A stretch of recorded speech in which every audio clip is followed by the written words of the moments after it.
Hello shoal, welcome to Eden Aquatics. இன்றைக்கி நம்ம thread ஃபின்னுனோ இல்லாட்டி ஃபெதர் ஃபின்னும் சொல்லக்கூடிய இந்த ரெயின்போ ஃபிஷ்ஷை தான் பார்க்க போகிறோம். ஸோ அக்வேரியம் ஷாப்பில் நீங்கள் பார்த்துருப்பீங்க. ஸோ நிறைய பேர் பார்த்துருப்பீங்க. ஆனால் காமனாக நம்ம அக்வேரியம் ஷாப்பில் கொஞ்சம் பார்க்கக்கூட வெரைட்டியில் இதுவும் ஒன்று.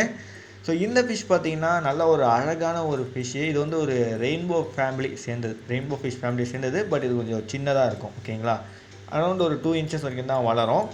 இதோட நேட்டிவ்னு பார்த்தீங்கனாலே அது ஆஸ்திரேலியா அண்டு நியூ கினி. ஓகேங்களா, ஸோ இந்த மீன் பார்த்தீங்கன்னா நல்ல ஒரு அழகான ஒரு மீன். ஏன்னா இல்லை மெயில் மட்டும்தான் இந்த மாதிரி இருக்கும், ஃபீமேல் பார்த்தீங்கன்னா நார்மலாக தான் இருக்கும். ஸோ ஜெண்டர் ஐடென்டிஃபிகேஷன் உங்களுக்கு லாஸ்ட்டாக காட்டுறேன். இப்போ நம்ம இதோட அப்பீரியன்ஸை பார்க்கலாம். ஸோ மெயில் தான் இதில் ரொம்ப அழகே. எப்படின்னா அந்த நார்மல் ரெயின்போ ஃபிஷ்லாம் இருக்குது பாருங்கள், இந்த போன்ஸ் மணி ரெயின்போ அதெல்லாம் இருக்குது பாருங்கள், அந்த ரெயின்போ மாதிரியே இருக்கும் உடம்பு. பட் இதோட ஃபின் பார்த்திங்கன்னா நல்லா கொஞ்சம் பெருசாக இருக்கும். அண்டு ஃபீமேல் ஏதாவது வந்துருச்சுன்னா அந்த ஃபின்னை ஃப்ளார் பண்ணி காட்டுறது, அப்படியே அதை கவருது. அது இல்லாமல் பார்த்திங்கன்னா இன்னொரு மெயில் அது கூடயே பார்த்திங்கன்னா சண்டைக்காகவே ஃப்ளார் பண்ணுறது. ஸோ இந்த மாதிரி ஃப்ளார் பண்ணும்போது நம்மளுக்கும் அது பார்க்க நல்லாயிருக்கும். ஸோ அதனால் பார்த்திங்கன்னா அதுக்காகவே இந்த மீன் நிறைய பேர் வாங்குவாங்க. ஸோ டேங்க்கில் கொஞ்சம் ஆக்டிவிட்டீஸ் இருக்கும் இந்த மீன் இருக்கும்போது. இந்த மீன் நிறைய பேர் பார்த்திங்கன்னா ஒரு பேர் மட்டும் எடுத்துகிட்டு போய் டேங்க்கில் போட்டுடுறீங்க. அப்படி மட்டும் பண்ணக்கூடாது. இதை மினிமம் ஒரு 6 to 10 ஃபிஷ்ஷஸ் வைக்கணும். ஏன்னா இது குரூப்பாக இருக்கக்கூடிய விரும்பக்கூடிய ஒரு மீன், அதனால தான். அண்ட் இதில் ஒரு பலூன் டைப் வரும். பலூன் டைப் அவாய்ட் பண்ணிவிடுங்க. எனக்கு பலூன் டைப் பிடிக்கல. நான் சஜஸ்ட் பண்ண மாட்டேன் பலூன் டைப் வாங்குங்கன்னு சொல்லி. பட் நார்மலே வாங்கிக்கோங்க, அதுவே நல்லா தான் இருக்கும். அண்ட் டேங்க் சைஸ் பார்த்திங்கன்னா நீங்கள் ஒரு 2 feet டேங்க் கொடுங்க மினிமமாக. ஏன்னா ஒரு குரூப்பாக வைக்கும்போது ஒரு 2 feet டேங்க் நல்லாயிருக்கும். ஸோ டேங்க்கில் பார்த்திங்கன்னா அந்த சைடு இந்த சைடு நல்ல மூளைக்கு நீந்தக்கூடிய ஒரு மீன் தான் இது. அதுக்கப்புறம் பார்த்திங்கன்னா இந்த மீன் நீங்கள் வளர்க்குறீங்கன்னா மெயினாக டாப்பை கவர் பண்ணுற மாதிரி பார்த்துக்கோங்க. பிகாஸ் இந்த மீன் நல்லா குதிக்கும். ஸோ டாப்பை முடிஞ்ச அளவுக்கு இந்த ஃப்ளோட்டிங் பிளான்ஸை வச்சு கவர் பண்ணிவிடுங்க. இல்லாட்டி பார்த்திங்கன்னா தண்ணி ஒரு 5 inches இறக்கிடுங்க. ஓகேங்களா, டேங்கில். ஸோ நிறைய டேங்க்கில் கொஞ்சம் பிளான்ஸ் இருக்கிற மாதிரியும் பார்த்துக்கோங்க. அதுக்கப்புறம் பார்த்திங்கன்னா மெயினாக குரூப்பாக வைங்க. ஒரு தனியாக 2 மீன் மட்டும் ஒரு பேர் மட்டும் வாங்கி வச்சிட்டிங்கன்னா அதனாலே ஸ்ட்ரெஸ் ஆகி குதிக்கிறதுக்கான வாய்ப்பு இருக்குது. ஓகேங்களா, இந்த மீன் குரூப்பாக இருக்க விரும்பக்கூடிய ஒரு மீன், அதை தெரிஞ்சுக்கோங்க. நிறைய பேர் இதை வாங்கி ஒரே ஒரு பேர் மட்டும் வாங்கி மிஸ்டேக் பண்ணுறீங்க. அப்படி பண்ணாதீங்க.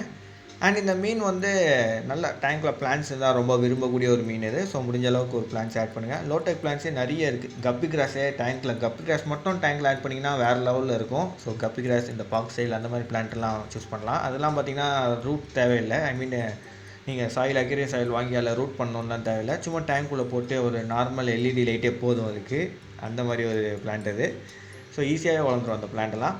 அதுக்கப்புறம் டேங்க் மேட்ச்னு பார்த்தீங்கன்னா கொஞ்சம் ஃபின்னிப்பிங் ஃபிஷஸ்லாம் அவாய்ட் பண்ணிவிடுங்க. ஸோ அது ரொம்ப மெயின். ஏன்னா இதுக்கு ஃபின் இருக்குது நல்லா, அதனால் ஃபின்னிப்பிங் ஃபிஷஸ்லாம் அவாய்ட் பண்ணிவிடுங்க. கொஞ்சம் சின்ன வகையான மீன்களாக இதோட டேங்க் மேட்ச்சில் ஆட் பண்ணுங்கள். எப்படின்னா எம்பர் டெட்ரா, அதுக்கப்புறம் பார்த்திங்கன்னா இந்த ராஸ்போராலாம் இருக்கும், அந்த லேம் சாப், அதுக்கப்புறம் அந்த மாதிரி ராஸ்போரா வெரைட்டிஸ்லாம் ஆட் பண்ணுங்கள்.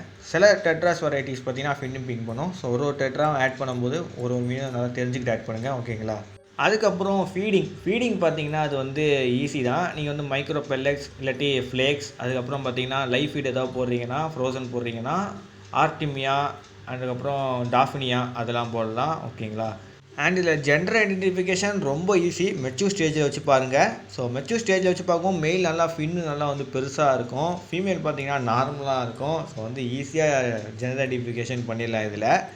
அதுக்கப்புறம் இந்த மீனை நீங்கள் வளர்க்கணும்னு நினச்சிங்கன்னா உங்களுக்கு வாட்டர் பெராமீட்டரும் தெரிஞ்சிருக்கணும்ல. ஸோ அதையும் பார்த்துடலாம் வாங்க.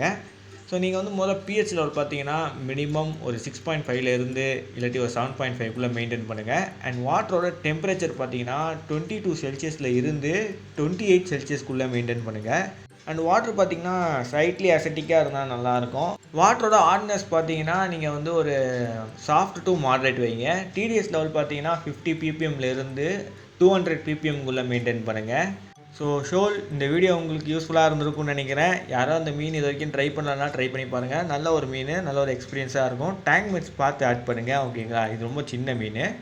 ஸோ இதோட இந்த வீடியோவை எண்ட் பண்ணிக்கிறேன். See you in next video. Bye bye ஷோல்.